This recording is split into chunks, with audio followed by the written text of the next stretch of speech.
designed to increase your spiritual powers. Once you go clear, they say, well, forget about that. You need to go spiritually free.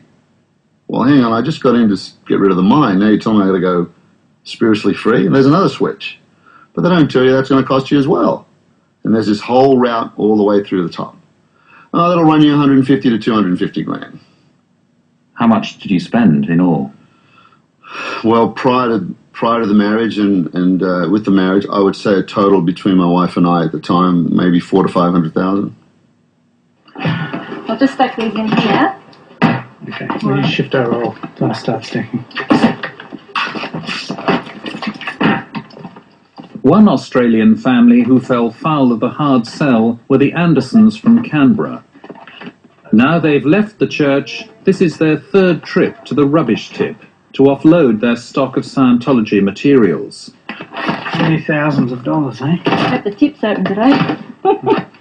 As public Scientologists trying to master the teachings of L. Ron Hubbard, they found themselves deluged with phone calls asking them to buy more and more of his books. They might be too late.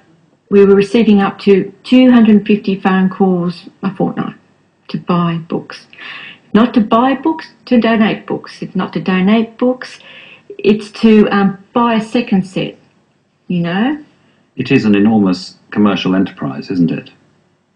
No, it's a religion. It's a large international religion that is exactly that, a religion. But it makes an awful lot of money. Well, the church is definitely the beneficiary of its parishioners and people who feel strongly about their religion and choose to give back to it and give to the planet as a result. What many parishioners never discover, unless they pay to work their way up the bridge, is that L. Ron Hubbard, a prolific author of science fiction, wrote a secret scripture in 1967. In it, he describes how an evil intergalactic warlord called Xenu visited Earth millions of years ago, and the spirits or body thetans of people he killed are the cause of many of mankind's spiritual ills. I was one of the first people who was introduced to and read the materials and was expected to start exorcising these body thetans, the body spirits, from my body. I couldn't believe the material, yet I knew I had to for my own survival and for my own eternal salvation.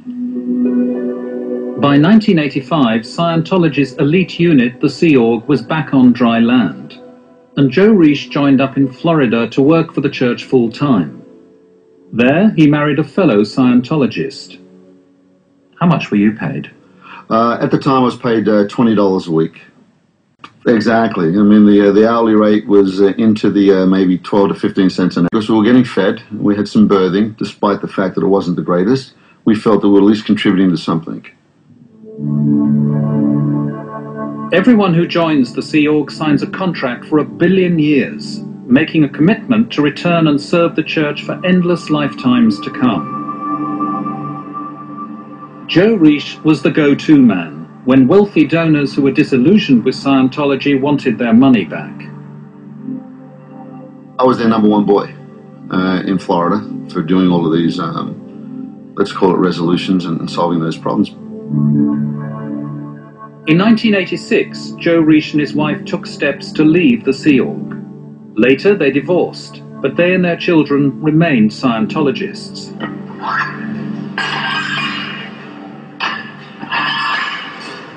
For 19 years, Joe Reish had jobs outside the church, often as a personal fitness trainer.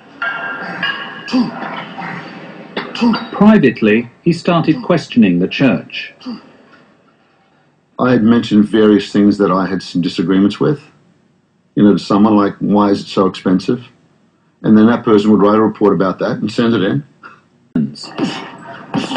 In 2005, he was summoned to an internal inquiry called a Committee of Evidence, where the secret internal reports on him were disclosed. He was accused of entering into bad investment deals and breaking the rules of the church. But he says he wasn't allowed to see the reports, call witnesses, or have any kind of legal representation. Months later, the committee handed down its final report, shown here for the first time. I went through the 7 or 8 page report that just basically listed out all of my crimes. Where they accused me of things that I said I wasn't guilty, they said, you're guilty, and here's the evidence. But the evidence was from those reports that were hearsay. Joe, but when he picked up the phone to call his children, he couldn't get through. No response. And then I realized, oh my God, here's what they did. They already had me declared a suppressive person. They told everyone else, including my children.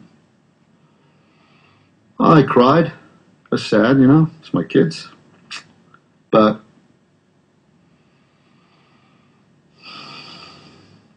you don't do that to a parent. You don't do that. So.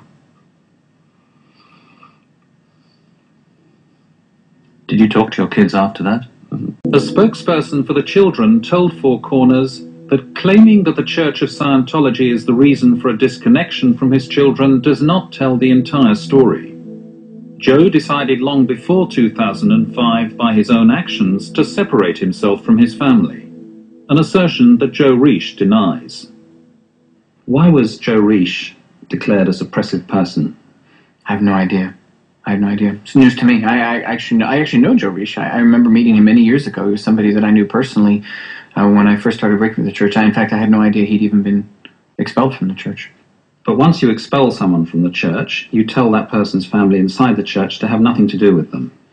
No, that is not the case. What specifically what you're referring to is if somebody is expelled from the church, anybody who insists on continuing to be connected to somebody who's been expelled from the church would be told that as long as they maintain that connection, they're not welcome in the church, because a church, any organization, and particularly a church like other churches, has a right to not welcome in its ranks people who are supporting or connected to people who are attacking the church and meaning the church harm.